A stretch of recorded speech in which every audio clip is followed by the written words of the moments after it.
നമുക്കറിയാം, ലോകത്തെ ചരിത്രത്തിൽ നടന്ന വലിയ ഒരു സംഭവം, ഒരു പക്ഷേ ഏക സംഭവം, ഒരു മനുഷ്യൻ മരിച്ചിട്ട് സ്വയം ഉയർത്തെഴുന്നേൽക്കുക. മറ്റുള്ളവരെ ഉയർപ്പിച്ച പല കഥകളും ചരിത്രത്തിൽ ഉണ്ട്. നമുക്കറിയാം, ഈശോ തന്നെ മറ്റു പലരെയും ഉയർപ്പിച്ചു.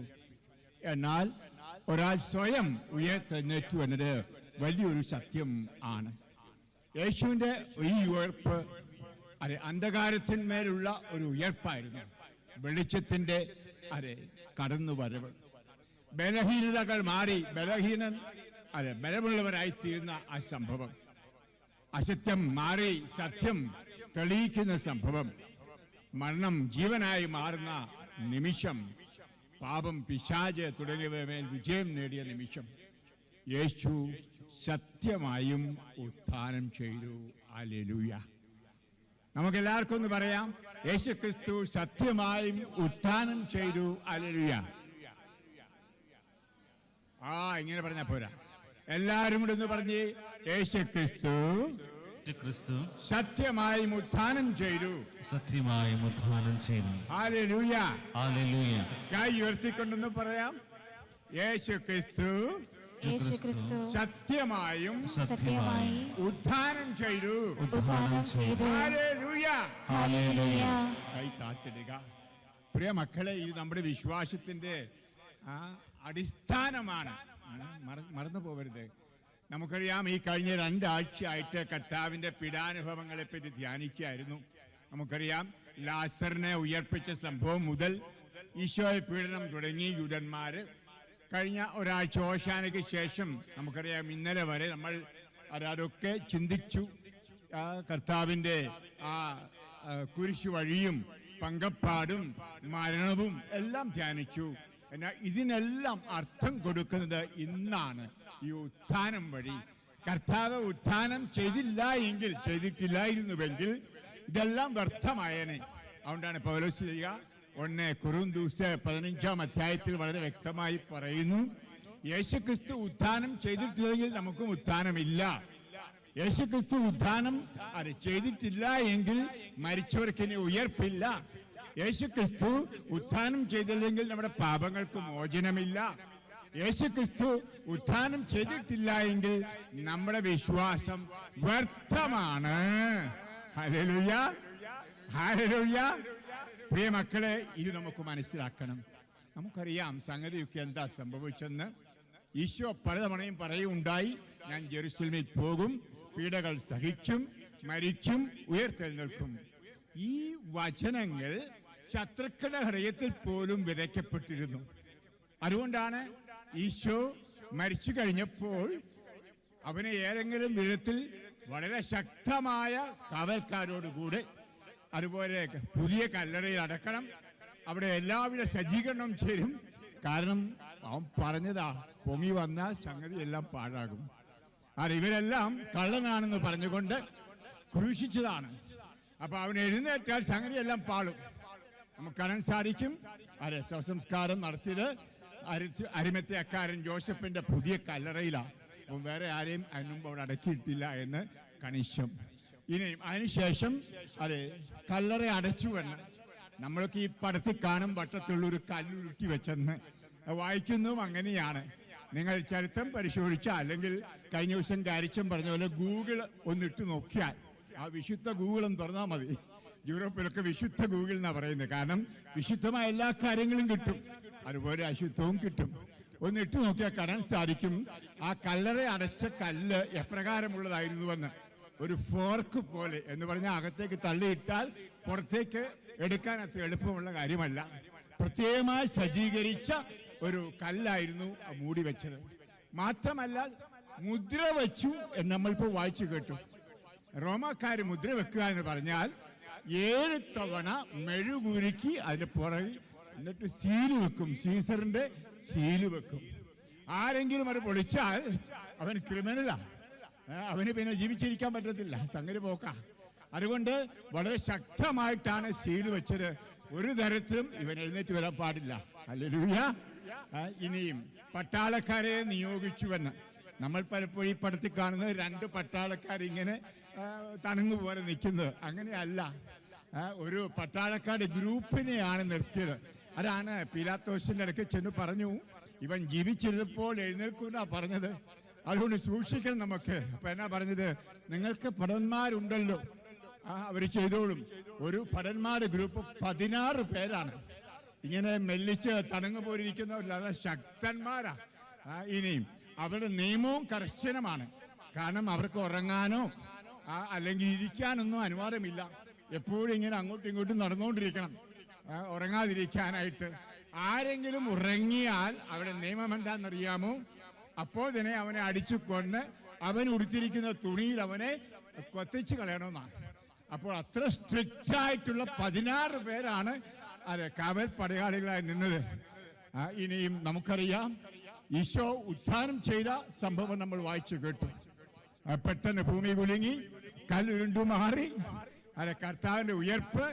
അപ്പോൾ നമുക്കറിയാം ഭടന്മാരെല്ലാം താഴെ വീണു. അതിനുശേഷം ഭടന്മാര് നാട്ടിൽ ചെന്ന് കാര്യങ്ങളെല്ലാം പറഞ്ഞു. ഭയങ്കര കുലുക്കം ഉണ്ടായി. നമ്മൾ വിചാരിച്ച ആളല്ലായിരുന്നു. ആള് പൊങ്ങി എന്ന് നാട്ടിലെല്ലാം പരസ്യപ്പെടുത്തി. അപ്പോൾ പ്രധാനാചാര്യന്മാരും പുരോഹിതന്മാരും ഒന്നിച്ചുകൂടി. സംഗതി വഷളാണ്.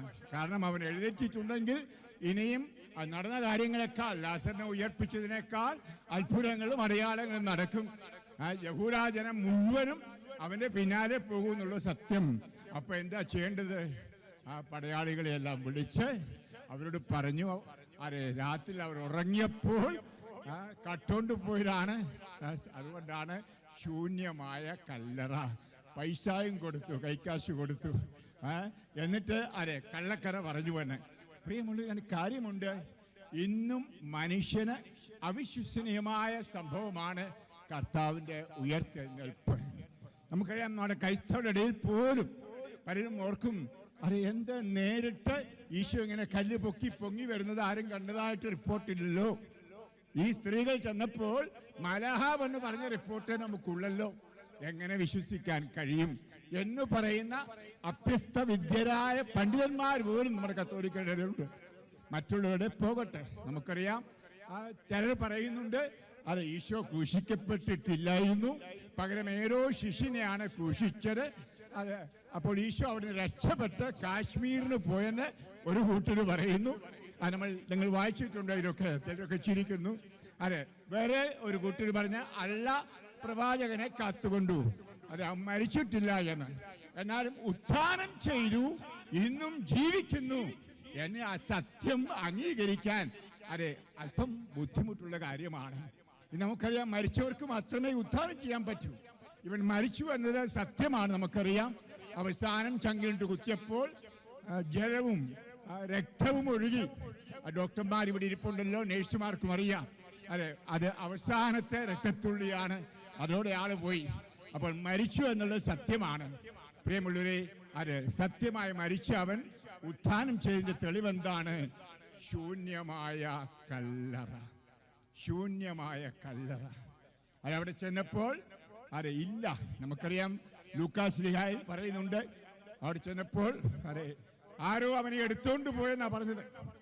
പ്രിയമുള്ളവരെ, ചരിത്രത്തിൽ നിന്ന് കാണാൻ സാധിക്കും, ഈശോ എന്ന് പേരുള്ള 564 പേരുടെ കല്ലറകൾ ആ ഇടക്ക് അവർ പരിശോധിച്ചു. എവിടെയെങ്കിലും യേശുവിന്റെ ശരീരം വച്ചിട്ടുണ്ടോ എന്നറിയാൻ. നമുക്കറിയാം, ബറാബാസിന്റെ പേരും യേശു ബറാബാസ് എന്നായിരുന്നു. അക്കാലത്ത് യേശു എന്ന പേര് വളരെ കോമൺ ആയിരുന്നു, പലർക്കും ഉണ്ടായിരുന്നു. അപ്പോൾ ഈശോ എന്ന പേരുള്ള ആളുകളുടെ എല്ലാം കല്ലറ തുറന്നു നോക്കി, അവിടെങ്ങാനും യേശുക്രിസ്തുവിന്റെ ശരീരം ഇരിപ്പുണ്ടോ എന്ന് ഒരിടത്തും ചരിത്രത്തിൽ അവർക്ക് കണ്ടെത്താൻ സാധിച്ചില്ല എന്നത് നഗ്ന സത്യം. ഇനിയും പ്രിയമുള്ളവരെ, യേശുക്രിസ്തു ഉത്ഥാനം ചെയ്തതിന്റെ ഒരു വലിയ തിരിശേഷിപ്പ് ഇപ്പോൾ നമ്മുടെ കയ്യിൽ ഉണ്ട്. നിങ്ങൾ കേട്ടിട്ടുണ്ടായിരിക്കാം, ടൂറിലെ ഇറ്റലിയിൽ ടൂറിൻ എന്ന് പറയുന്ന സ്ഥലത്തെ തിരുക്കച്ചയെ പറ്റി. അതും ഗൂഗിളിൽ നോക്കിയാൽ നിങ്ങൾക്ക് കണ്ടുപിടിക്കാൻ സാധിക്കേണ്ട സത്യങ്ങൾ. ആദ്യകാലത്ത് പലരും ഓർത്തത് കളിപ്പീരാണ്, മധ്യശതകത്തിൽ ഉണ്ടാക്കിയ ഒരു പടമാണ് എന്നൊക്കെ അന്നും വിശ്വസിച്ച പലരും ഉണ്ടായിരുന്നു.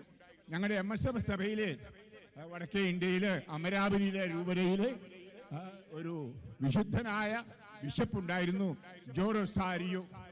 അദ്ദേഹം അവിടെ പോയി പടങ്ങളൊക്കെ എടുത്ത്, അന്നത്തെ കാലത്ത് ഇതുപോലെ മൂവിയൊന്നുമില്ല, സ്ലൈഡ്സ് എടുത്ത് നാട്ടിൽ കൊണ്ടുവന്ന് പ്രചരിപ്പിച്ച് പറയുമായിരുന്നു, അത് ഈശോയുടെ തന്നെ കച്ചിയാണ്, ഈശോയുടെ തന്നെ കച്ചിയാണ്. പലരും പറഞ്ഞു അദ്ദേഹത്തിന് വട്ടാണെന്ന്.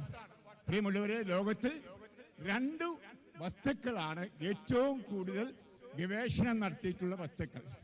5000-ൽ പരം ഗവേഷണം നടത്തിയിട്ടുള്ള സഭയിലെ അഥവാ ക്രൈസ്തവ വിശ്വാസത്തിലെ 2 കാര്യങ്ങൾ.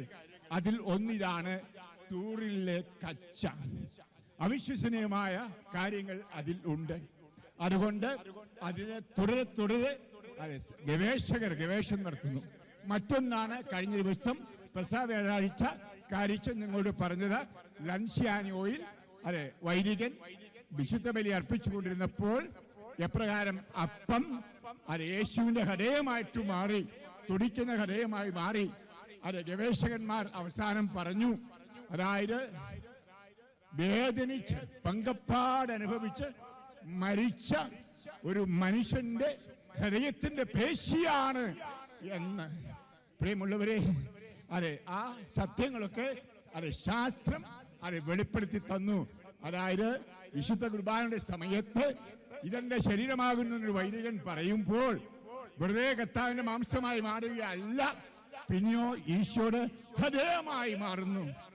ആ ഹൃദയമാണ് നമ്മൾ വിശുദ്ധ കുർബാനയിൽ ഭക്ഷിക്കുന്നത്, മറക്കരുത്. ഇനി തിരുക്കച്ചയെപ്പറ്റി പറയട്ടെ. ധാരാളം ഗവേഷകർ അതിനെപ്പറ്റി പറയുകയും എടുക്കുകയെല്ലാം ചെയ്തു.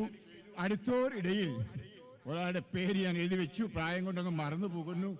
അയാളുടെ പേര് ജാക്സൺ ടൈലർ എന്നാണ്. അദ്ദേഹം ടീമും കൂടി അമേരിക്കയിൽ നിന്ന് വലിയ പരിശോധന നടത്തി.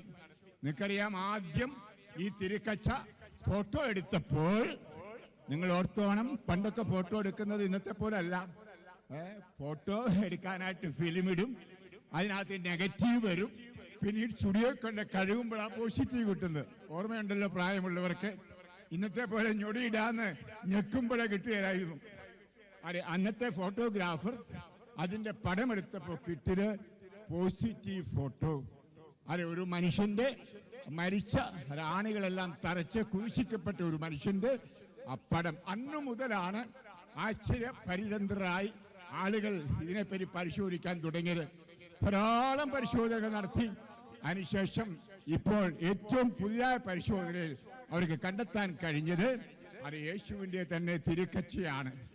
അതും ലൻഷ്യാനോയിലെ വലിയ അത്ഭുതവുമായിട്ടൊരു ബന്ധവുമുണ്ട്.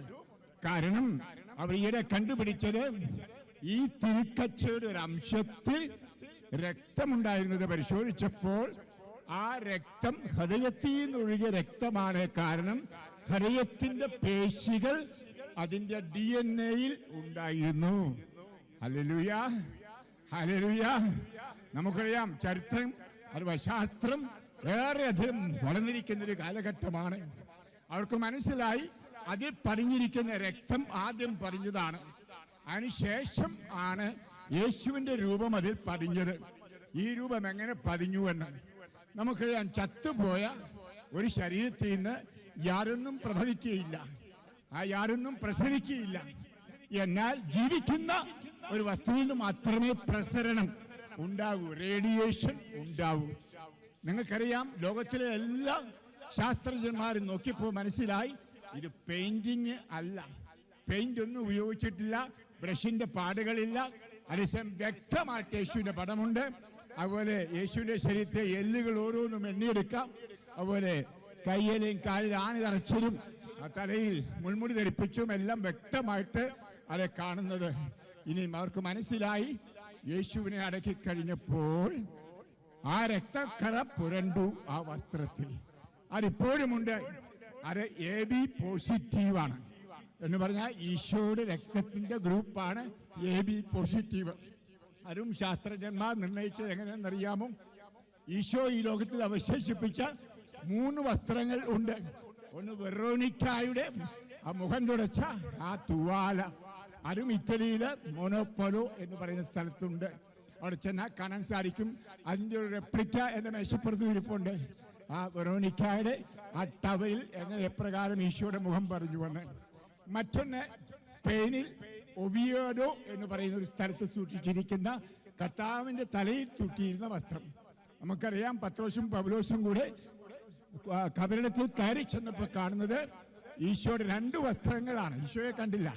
അതായത് പുറപ്പിച്ചിരുന്ന 14 അടി നീളമുള്ള കച്ചയും തലയിൽ ചുറ്റിയിരുന്ന കച്ചയും.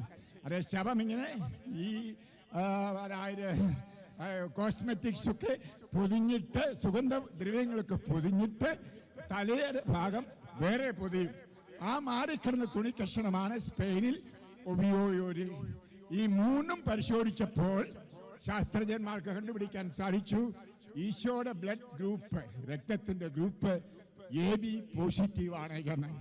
ലൻസിയാനോയിൽ ഇതിന്റെ ശരീരമാകുന്നെന്ന് പറഞ്ഞ് വീഞ്ഞുതുള്ളികൾ സമർപ്പിച്ചപ്പോൾ ആ വീഞ്ഞുതുള്ളികൾ രക്തമായി മാറിയതും ശാസ്ത്രജ്ഞന്മാർ കണ്ടത് AB പോസിറ്റീവ് രക്തമാണ്. ഹല്ലേലൂയ. ലൻസിയാനോയിൽ മാത്രമല്ല 153 ഇപ്രകാരമുള്ള വിശുദ്ധ കുർബാനയുടെ അത്ഭുതങ്ങൾ എല്ലായിടത്തും നടന്ന സംഭവമാണ് ഇത്. അതൊക്കെ വായിച്ചാൽ അത് കോരിത്തരിച്ചു പോകും പ്രിയ മക്കളെ. അതായത് ഡോക്ടർമാർ പറഞ്ഞെന്താണെന്നറിയാമോ? This is the cardiac tissues of a man dying with pain. It is criminal to cut it off. അതായത് അപ്രകാരം വേദനയിൽ മരിക്കുന്ന ഒരു മനുഷ്യന്റെ ഹൃദയം മുറിച്ചെടുക്കുന്നത് കണിശമായിട്ടും ക്രിമിനലാണ്, കുറ്റകരമാണ്, ശിക്ഷിക്കപ്പെടേണ്ടതാണ്. ഇതങ്ങനെ കിട്ടിയെന്ന്. കാരണം ഈ ബിഷപ്പ്മാരൊക്കെ ശാസ്ത്രജ്ഞന്മാർക്ക് ഇത് പരിശോധിക്കാൻ കൊടുത്തപ്പോൾ പറഞ്ഞില്ല അൾത്താരയിൽ വെച്ച് അപ്പം ശരീരമായി മാറുകയാണെന്നോ വീഞ്ഞ് രക്തമായി മാറുകയാണെന്നും പറഞ്ഞില്ല. വെറുതെ പരിശോധന കേൾപ്പിക്കുകയാണ് അവർ ചെയ്തത്. അപ്പോഴാണ് പറഞ്ഞത് ഇത് അപ്രകാരമാണ് എന്ന്. പ്രിയമുള്ളവരെ, ഈ തിരുക്കച്ച് ഇതാണ് അത് സൂചിപ്പിക്കുന്നത്. ഞാൻ പറഞ്ഞു വരുന്നത് ഉയർപ്പിന്റെ സന്ദേശം എന്താണ്? അത് വായിക്കണമെങ്കിൽ നിങ്ങൾ ലൂക്ക എഴുതിയ സുവിശേഷം 24-ാം അധ്യായം, ലൂക്ക 24, എമ്മാവൂസിലേക്ക് പോയ ശിഷ്യന്മാരുടെ കഥ നിങ്ങൾ വായിക്കും. അതായത് 2 ശിഷ്യന്മാർ എമ്മാവൂസിലേക്ക് നടക്കുകയായിരുന്നു. ഉയർത്തെഴുന്നേറ്റവനായ ഈശോയും അവിടെ കടന്നു ചെന്നു. അവരറിഞ്ഞില്ല അത് ഈശോ ആണെന്ന്. കാരണം അവരുടെ കണ്ണുകൾ അന്ധമായിരുന്നു എന്നാണ് ബൈബിൾ പറയുന്നത്. കാരണം ഈ പാപമൊക്കെ ഒന്ന് തുടച്ചു മാറ്റി ഹൃദയം വിശുദ്ധീകരിച്ചാൽ ഹൃദയത്തിന്റെ കണ്ണുകൾ തുറക്കും. അപ്പൊ അവിടെ ഹൃദയത്തിന്റെ കണ്ണുകൾ തുറന്നിട്ടില്ലായിരുന്നു. അതുകൊണ്ട് അവർക്ക് യേശുവിനെ തിരിച്ചറിയാൻ കഴിഞ്ഞില്ല. ഇന്ന് പല ക്രൈസ്തവരും അങ്ങനെ തന്നെയാണ്. കാരണം ഈശോ ജീവിക്കുന്നതിനായിട്ട് അൾത്താരയിലുണ്ട്, നമുക്കറിയാം ബുദ്ധി കൊണ്ട്. പക്ഷേ ഹൃദയത്തിൽ അന്ധകാരമുള്ളത് കൊണ്ട് നമുക്ക് കാണാൻ സാധിക്കുന്നില്ല ആ ജീവിക്കുന്ന ഈശോയെ. അതെ, ഈശോ ഉദ്ധാനം ചെയ്തതിന്റെ ഏറ്റവും വലിയ തെളിവെന്താണെന്ന് അറിയാമോ? അവൻ ഇന്നും ജീവിക്കുന്നു. ആ എമ്മാവൂസിലേക്ക് പോയ അവർ പലതും സംസാരിച്ചു. ഈശോയോട് ചോദിച്ചു, ഈ അടുത്തയിടയിൽ നടന്ന സംഭവം നിങ്ങൾ അറിഞ്ഞുകൂടെ? നിങ്ങൾ പരദേശിയാണോ വിദേശിയാണോ?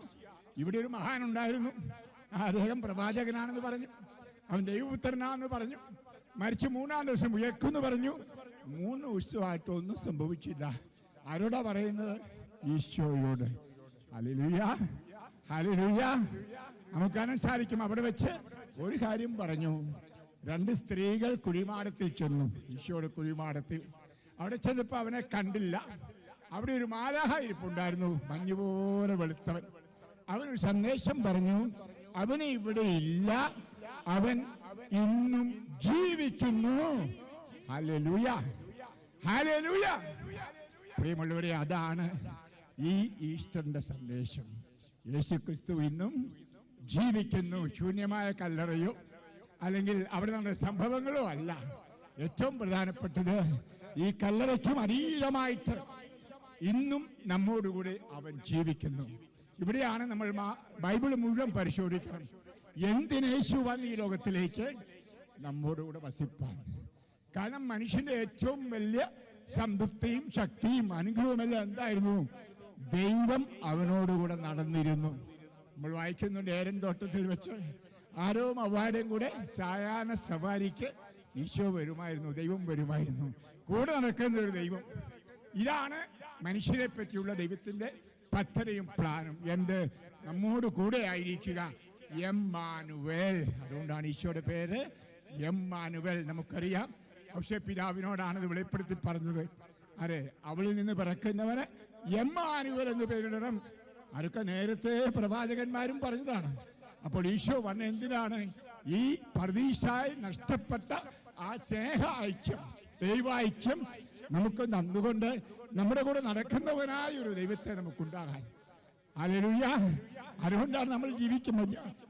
ഇന്നും ഉത്ഥാനം ചെയ്ത് ജീവിക്കുന്ന യേശുവിലാണ് വിശ്വസിക്കുന്നത്, ഒരു മരിച്ച യേശുവിലല്ല. Hallelujah, hallelujah. ഈ മരണത്തിന് അതീതമായി ഈ മരണം എന്തായിരുന്നു? രണ്ടാം അവസാനത്തെ സുവിശേഷം മുമ്പുള്ള പൗലോസ്ലീഹായുടെ ലേഖനം നിങ്ങൾ കേട്ടു. അവൻ എന്നേക്കുമായി പാപത്തിന് മരിച്ചു എന്ന് പറഞ്ഞാൽ പാപത്തിന് ചൊല്ലിട്ടു. അവന്റെ പാപം ആരുടെ പാപമായിരുന്നു? നമ്മുടെ പാപം. അവൻ നമ്മുടെ പാപങ്ങളെല്ലാം ഏറ്റെടുത്ത് പാപമായി തീർന്നു. കൊരിന്ത്യർക്കാർക്ക് ലേഖനത്തിൽ പച്ചയ്ക്ക് പറഞ്ഞാണ്. പാപം എടുത്തു എന്നല്ല, പാപമായി മാറി. ഓ, ബുദ്ധി കൊണ്ട് മനസ്സിലാക്കാൻ ബുദ്ധിമുട്ട്. നമുക്കറിയാം, ചെളിക്കുണ്ടൻ ചെളി ചാടിയാൽ ചെളിക്കുണ്ടൻ എന്ന് വിളിക്കും, ഇല്ലേ? കുറുക്കൻ നീലത്തിൽ ചാടിയാൽ നീലക്കുറുക്കൻ എന്ന് പറയും. ഇവിടെ ഈശോ നമ്മുടെ പാപക്കടലിലേക്ക് എടുത്തു ചാടി. പാപിയായില്ല, അവനൊരിക്കലും പാപം ചെയ്തിട്ടില്ലാത്തവനാണ്. എന്നാൽ അവൻ പാപമായി മാറി. ഹല്ലേലൂയ. നമ്മുടെ ശരീരത്തിലെ, നമ്മുടെ ഹൃദയത്തിലെ, മനസ്സിലെ പാപങ്ങൾ അവന്റെ ഹൃദയത്തോടും മനസ്സോടും ശരീരത്തോടും ഒന്നായി അവൻ പാപമായി. അതാണ് ബൈബിൾ പറയുന്നത്. അത് ഏറ്റവും വലിയ പാപമുണ്ട്, ദൈവത്തിൽ നിന്നുള്ള അകൽച്ച. ഈ അകൽച്ച മാറ്റി ദൈവവുമായിട്ട് ഐക്യപ്പെടുത്തുക. അതുകൊണ്ടാണ് ഗെത്സമനയിൽ വെച്ച് കർത്താവ് പറഞ്ഞില്ലേ, കഴിയുമെങ്കിൽ ഈ കാസ ഒന്ന് മാറ്റിത്തരണേ. ഏത് കാസ? തലയിലെ മുൾമുടിയോ കൈകാലുകളിലെ ആണികളോ ഒന്നും അല്ല. പിന്നെയോ ഒരു നിമിഷമെങ്കിലും പിതാവിൽ നിന്ന് മാറി നിൽക്കുക. പിതാവും അവനും ഒന്നാണ്. അടുത്തിടയില് ഞാന് ഭാര്യ മരിച്ച ഒരു ഭർത്താവിനെ കണ്ടപ്പോ പറഞ്ഞതുപോലെ, എന്റെ അച്ഛ, അവള് പോയി, അവളെ കൂടാതെ എനിക്ക് ഒരു മിനിറ്റ് പോലും ജീവിക്കാൻ പറ്റുന്നില്ല അച്ഛ. 57 കൊല്ലം ഞങ്ങൾ ഒന്നിച്ച് ജീവിച്ചത്. യൂറോപ്പിലുണ്ടായ സംഭവമാണ്. ഹല്ലേലൂയ. പ്രിയമുടെ, ഒന്നായി ജീവിച്ച തമ്പുരാന്മാർക്കറിയാം. ഇവിടെ അത്ര പേരെങ്ങനെ ഉണ്ടെന്ന് തമ്പുരാനെ അറിയത്തുള്ളൂ. ഒന്ന് മരിച്ചു കിട്ടണമെന്ന് ആഗ്രഹിച്ചിരിക്കുന്നു എന്ന് പറഞ്ഞ പോലെ, അതെ, കർത്താവ് കൂടേന് പാപം വഴി മാറിപ്പോയാൽ നമുക്കൊരു ഫീലിംഗും ഇല്ല, നമുക്കതൊരു പ്രശ്നമല്ല. ഇവിടെയാണ് നമ്മൾ കാണേണ്ടത്. നമ്മുടെ രക്ഷകൻ, കർത്താവ്, നമ്മുടെ ഉടയവൻ, സിഷ്ടാവായ ദൈവം, നമ്മോടോട് നടക്കുന്ന ഒരു ദൈവം. അതാണ് നമ്മുടെ ക്രിസ്തീയതയുടെ അടിസ്ഥാനം. പാപം ചെയ്യുമ്പോൾ അകൽച്ച വരുന്നു. ഈ പാപമാണ് അത് ഏറ്റെടുത്തത് കർത്താവ്. പാപം, പാപങ്ങൾ എന്ന 2 വാക്കുകൾ നമ്മൾ ബൈബിൾ വായിക്കുന്നുണ്ട്. നമുക്കറിയാം, യോഹന്നാൻ ശ്ലീഹായുടെ ശിഷ്യന്മാരോട് അവൻ പറഞ്ഞത് എന്താണ്? പാപം നിഹനിക്കുന്ന കുഞ്ഞാട്. പാപങ്ങൾ നിഹനിക്കുന്ന എന്നല്ല പറഞ്ഞത്, പാപം നിഹനിക്കുന്ന. ആ പാപം, ആ വലിയ പാപം, മഹാപാപം എന്താണ്? ദൈവത്തിൽ നിന്നുള്ള അകൽച്ച എന്ന് പറഞ്ഞാൽ ദൈവത്തെ അനുഭവിക്കാതിരിക്കുക, ദൈവത്തോട് ഐക്യപ്പെടാതിരിക്കുക. ആ വലിയ പാപമാണ് നമ്മുടെ ഹവ്വായും ആദവും ചെയ്തത്. അതിന്റെ ഫലം നമ്മൾ അനുഭവിച്ചതും ഭൂമിയും. അത് വീണ്ടെടുത്ത് നൽകുവാനാണ് പിതാവായ ദൈവം തന്റെ പുത്രനെ അയച്ചത്. നമ്മോടുകൂടി ആയിരിക്കുവാൻ, എമ്മാനുവേൽ ആയിരിക്കുവാൻ. അത് എങ്ങനെയാണ് എമ്മാനുവേൽ ആകുന്നത്? നമുക്കറിയാം, നമ്മൾ ബൈബിൾ വായിക്കുന്നുണ്ട്. അവന്റെ വചനം പാലിക്കുന്നവൻ എന്നേക്കും അവനോടുകൂടെ ജീവിക്കുന്നു. യോഹന്നാൻ 8:52. അവിടുത്തെ ശരീരവും രക്തവും ഭക്ഷിക്കുകയും പാനം ചെയ്യുന്നവൻ അവനിൽ വസിക്കുന്നു, അവന് ഇനി മരണമുണ്ടാവുകയില്ല. യോഹന്നാൻ 6:56. ഹല്ലേലൂയ. പ്രിയമുള്ളവരെ, ഇന്നും നമ്മോടുകൂടെ ആയിരിക്കുവാൻ, എമ്മാനുവേലായിരിക്കുവാൻ ആഗ്രഹിക്കുന്ന യേശുക്രിസ്തു തിരുസഭയിൽ കൂടാശയിലൂടെ, പ്രത്യേകിച്ച് വിശുദ്ധ കുർബാനയിലൂടെ നമ്മോടുകൂടി ഐക്യപ്പെട്ട് ജീവിക്കുന്നു. അതാണ് നിങ്ങൾ വായനയിൽ കേട്ടത്. എന്നേക്കുമായി യേശു പാപത്തോട് ചൊല്ലിട്ടതുപോലെ, മരിച്ചതുപോലെ നമ്മളും പാപത്തോട് മരിക്കണം. ഹല്ലേലൂയ. അതൊക്കെയാണ് ഈ കൈശുവല്ല കുമ്പസാരക്കൂട്ടിൽ കഴിഞ്ഞ 2-3 ദിവസങ്ങൾ ഞാൻ കണ്ടത്. 10-12 അച്ഛന്മാർ രാവിലെ മുതൽ വൈകിട്ട് വരെ ഇരിക്കുകയായിരുന്നു. അരെ എന്തിനെ? നിങ്ങളെയൊക്കെ കൊല്ലാൻ. ഹല്ലേലൂയ. അരെ നിങ്ങളുടെ ജീവിതത്തിലെ പാപത്തോളം മരണത്തിന് വേണ്ടി. ആ പാപത്തിന്റെ മരണമായിരുന്നു സംഭവിച്ചത്. ഉള്ളവരെ, ഇനി നിങ്ങൾ വിശുദ്ധ കുർബാന സ്വീകരിക്കുന്നത്, ഈ വാക്കുകളൊക്കെ എനിക്ക് ഇഷ്ടമായി. വിശുദ്ധ കുർബാന എന്ന് പറയുന്നതും സ്വീകരണമല്ല, യേശുവിന്റെ ശരീരവും രക്തവും അല്ല, ഹൃദയവും രക്തവും തിന്നാനും കുടിക്കാനും വരുമ്പോൾ ഹല്ലേലൂയ, ഹല്ലേലൂയ, ആരെ തിന്നുന്നുവോ അവനുമായി ഐക്യപ്പെടുന്നു. ആരെ തിന്നുന്നുവോ അവന്റെ അംശങ്ങൾ, അവന്റെ ഓരോ കോശങ്ങളും, ഓരോ അംശം, ഓരോ മോളിക്യൂൾസും, അണുക്കളും നമ്മുടെ ശരീരത്തിൽ ഒന്നായി തീർന്ന് നാം വേറൊരു ക്രിസ്തുവായി മാറുന്നു. Hallelujah, hallelujah. അതാണല്ലോ പൗരസ്ത്യപ്രസ്ഥാനം പറഞ്ഞത്, ഇനി ഞാനല്ല, യേശു ക്രിസ്തു എന്നിൽ ജീവിക്കുന്നു, കാരണം ഞാൻ അവനോടുകൂടെ ക്രൂശിതനായിരിക്കുന്നു. പ്രിയമുള്ളവരെ, ആ ക്രൂശിക്കലിലൂടെയാണ് കഴിഞ്ഞ ദിവസങ്ങൾ കടന്നുപോയത്. നിങ്ങളും അനുഭവിച്ചുകൊണ്ട് അത് നല്ല കുമ്പസാരം നടത്തി നല്ല ജീവിതത്തിൽ തീരുമാനമെടുത്തതായിരുന്നു ആ ക്രൂശിക്കൽ. Hallelujah, hallelujah. ആ അനുദിന ബലിയിൽ അവിടുത്തെ ചങ്കും അവിടുത്തെ രക്തവും തിന്നും കുടിച്ചും ഐക്യപ്പെട്ട് ആ എമ്മാനുവേൽ അനുഭവത്തിലൂടെ മുന്നോട്ട് പോവുക. അങ്ങനെയാണ് യേശു ക്രിസ്തുവിൽ നമ്മൾ ക്രിസ്ത്യാനികളായി ജീവിക്കേണ്ടത്. Hallelujah, hallelujah. അത് നമുക്ക് ആ ബോധ്യമുണ്ടാവട്ടെ, ആ ബോധ്യത്തിൽ നമുക്ക് ജീവിക്കാം. അടുത്തവരുടെയിൽ 2-3 സംഭവങ്ങൾ ഞാൻ വാക്യമുണ്ടായി. ഒന്ന്, റഷ്യയിലെ ഒരു പ്രൊട്ടസ്റ്റന്റ് ഗ്രൂപ്പ്, ഒരു പാസ്റ്റർ പറഞ്ഞു, അതെ യേശുക്രിസ്തു മരിച്ചുയർത്ത പോലെ എനിക്ക് ഉയർക്കാൻ പറ്റും. ആളുകളെ വിളിച്ചു കൂട്ടി, ആദ്യം പേരൊന്നും കൂടിയില്ല, അവരുടെ വിശ്വാസമുള്ളവർ മാത്രം. എന്നിട്ട് ഉറക്കത്തിനുള്ള ഇഞ്ചക്ഷൻ എടുത്ത് ഉറങ്ങാനുള്ള ഇഞ്ചക്ഷൻ, പറയാം 12 മണിക്കൂർ കഴിയുമ്പോൾ കണ്ണുറക്കുമെന്ന്. അപ്പൊ അവർ പറഞ്ഞു 12 മണിക്കൂർ കഴിയുമ്പോൾ ഞാൻ കല്ലറയിൽ നിന്ന് പുറത്തു വരുമെന്ന്. ആളുകളെല്ലാം പാട്ടുപാടി ഗീതങ്ങൾ ആലപിച്ച് 12 അല്ല 24 മണിക്കൂർ ഒഴിച്ചും ആള് പൊങ്ങി വരുന്നില്ല. അവസാനം അവർ തുറന്നപ്പോ കണ്ടത് ആൾ അഴുകാൻ തുടങ്ങി. Hallelujah, hallelujah. അങ്ങനെയേറെ കബളിപ്പിക്കാൻ നടക്കുന്ന ഒരു കാലഘട്ടം ആണ് എന്ന് നമുക്കറിയാം. പ്രിയമുള്ളവരെ, ഞാൻ വേറെ ഒരു വലിയ സാക്ഷ്യം വായിക്കുന്നുണ്ട്. അത് ജീൻ ചാൾ എന്ന് പറഞ്ഞാൽ ജോൺ ചാൾ എന്ന് പറയുന്ന ഒരു ഫ്രഞ്ചുകാരൻ. അദ്ദേഹം ഒരു ശാസ്ത്രജ്ഞനാണ്. അദ്ദേഹം ജോലി ചെയ്യുന്ന അമേരിക്കയിലെ ഒരു വലിയ പരീക്ഷണശാലയിൽ. അമേരിക്കയിൽ ഒരു വലിയ പരീക്ഷണശാലയുണ്ട്. എന്താണെന്നറിയാമോ? മരിച്ച മനുഷ്യനെ -200-300 ഡിഗ്രി തണുപ്പിൽ വെക്കുക. അവിടെ തിയറി, അവിടെ പഠനം എന്താണെന്നറിയാമോ? കുറെ കഴിയുമ്പോൾ ഈ പേശികളെല്ലാം ജീവൻ വെച്ച് മനുഷ്യൻ എഴുന്നേറ്റ് വരും. ഞങ്ങളുടെ സഭയിൽപ്പെട്ട അപ്രകാരം ഒരു ശാസ്ത്രജ്ഞൻ ഉണ്ടായിരുന്നു. ഇവിടെ ഇരിക്കുന്ന പുൽപ്രേക്ഷനും ഞാനും ഒക്കെ പൂന പൊണ്ടിഫിക്കൽ സെമിനാരി പഠിക്കുന്ന കാലത്ത് അദ്ദേഹം അവിടെ വന്നൊരു ക്ലാസ് തന്നു.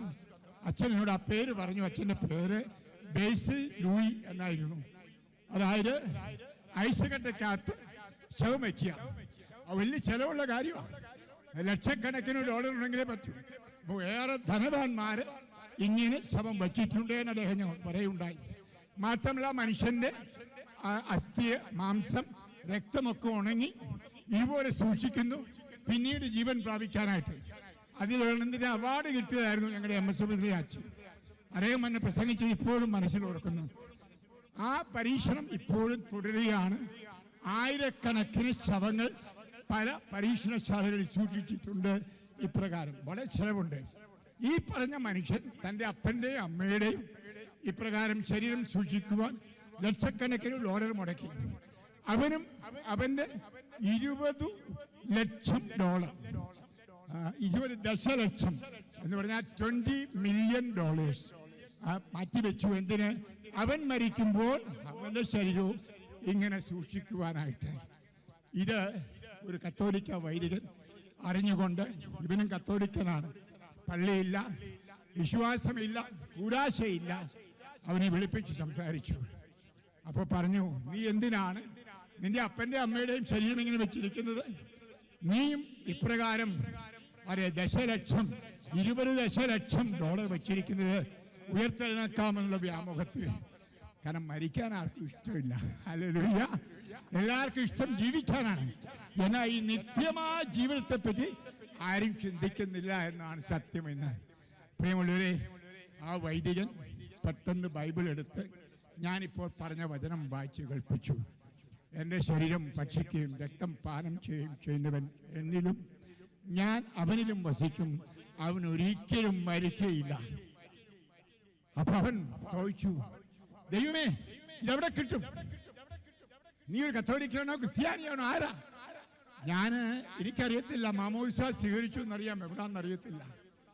അപ്പോൾ അതേ മോളി ഇതെവിടെ കിട്ടും? അച്ഛൻ പറഞ്ഞു കത്തോലിക്ക ദേവാലയത്തിൽ കിട്ടും. അപ്പോൾ അതേ ഓടി. നിങ്ങൾ കേട്ടിട്ടുണ്ടായിരിക്കും, വലിയ വചനപ്രഘോഷകൻ ബെന്നിഹിൻ, പ്രൊട്ടസ്റ്റന്റുകാരനാണ്. 10,000 കോടിക്കണക്കിന് ആളുകൾ വചനപ്രഘോഷത്തിലൂടെ ഉയർപ്പിച്ച വ്യക്തിയാണ്. ആ വ്യക്തിയുടെയൊക്കെ പോയി. അദ്ദേഹത്തിന് അടുത്തൊരു നാളിലായിട്ട് വിശുദ്ധ കുർബാനയിൽ ഏറെ വിശ്വാസമാണ്. അദ്ദേഹത്തോട് ചെന്ന് ചോദിച്ചു, ഈ അപ്പം, അതായത് മരിക്കാതിരിക്കാനുള്ള ഔഷധമാവുന്ന അപ്പം എവിടെ കിട്ടും? അപ്പോൾ ആ പ്രൊട്ടസ്റ്റന്റുകാരനായ ബെന്നിഹിൻ പറഞ്ഞു, കത്തോലിക്ക ദേവാലയത്തിലെ ബലിയിൽ വൈദികൻ അപ്പം എടുത്തതിന്റെ ശരീരമാകുന്നു പറയുമ്പോൾ അതാണ് യേശുവിന്റെ ശരീരമാകുന്നത്. അതാണ് ജീവൻ നിലനിർത്തുന്ന വലിയ ഔഷധം. നീ മരിക്കടാ എന്ന് പറഞ്ഞു.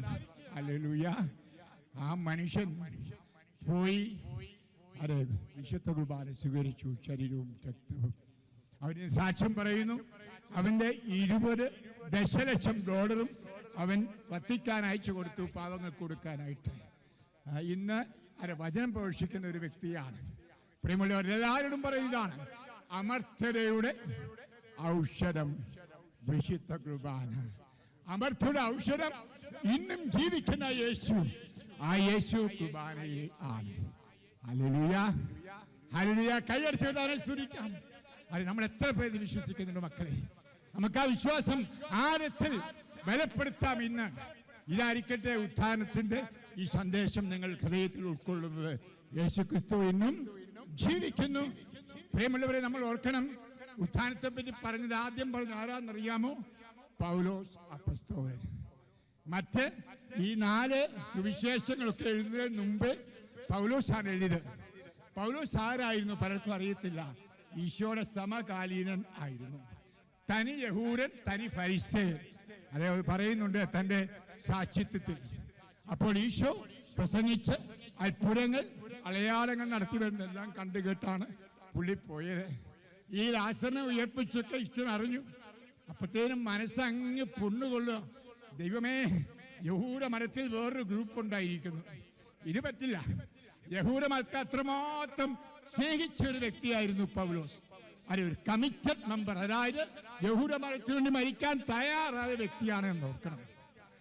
അവൻ എല്ലാ ക്രൈസ്തവരെയും കൊന്നൊടുക്കാൻ ഡമാസ്കസിലേക്ക് പോകാനുള്ള അനുവാദവുമായിട്ട് പോകുമ്പോഴാണ് ഉയർത്തെഴുന്നേറ്റവനായ ഈശോ അവന് പ്രത്യക്ഷനായത്. Hallelujah, hallelujah. ഓർക്കണം, ആ ഉയർത്തെഴുന്നേറ്റ യേശുവിനെ കണ്ട അവനാണ് 1 കൊരിന്ത്യർ അധ്യായം 15 4 മുതൽ വചനങ്ങൾ എഴുതിയിരിക്കുന്നത്. സത്യമായും യേശു ക്രിസ്തു ഉത്ഥാനം ചെയ്തു. എന്നിട്ട് പറയാണ്, ആദ്യം കേപ്പായ്ക്ക് പ്രത്യക്ഷപ്പെട്ടു, രണ്ടാമത് 12 അപ്പസ്തോലന്മാർക്ക്, പിന്നെ 500 പേർക്ക്. അതിൽ ചിലരൊക്കെ മരിച്ചുപോയി, ഏറെ പേർ ഇപ്പോൾ ജീവിച്ചിരിപ്പുണ്ട്. പൗലോസ് പറയുമ്പോൾ നിങ്ങൾ ഓർക്കണം, ഈശോ ഉത്ഥാനം ചെയ്തിട്ട് 3 വർഷമേ കഴിഞ്ഞിട്ടുള്ളൂ. ആ ചരിത്രമനുസരിച്ച് അങ്ങനെയാണ്. 3-ാം വർഷത്തിലാണ് അവന്റെ മാനസാന്തരം. അപ്പോൾ ഈശോയെ പറ്റി കേട്ടവരും കണ്ടവരും, അന്നേരം ഈശോയെ വിശ്വസിച്ച ധാരാളം പേർ, ഉത്ഥാനം ചെയ്തുവെന്ന് വിശ്വസിച്ച ധാരാളം പേരോടാണ് പറയുന്നത്. ഞാൻ കണ്ടു അവനെ, മാത്രമല്ല കേപ്പ കണ്ടു, 12 പേരും കണ്ടു, മാത്രമല്ല 5000 പേര് കണ്ടു. നിങ്ങൾ അതിലൊക്കെ ചൊല്ലി ജീവിച്ചിരിപ്പുണ്ടല്ലോ. ആർക്കും അതിനെ നിഷേധിക്കാനായില്ല. ഹല്ലേലൂയ.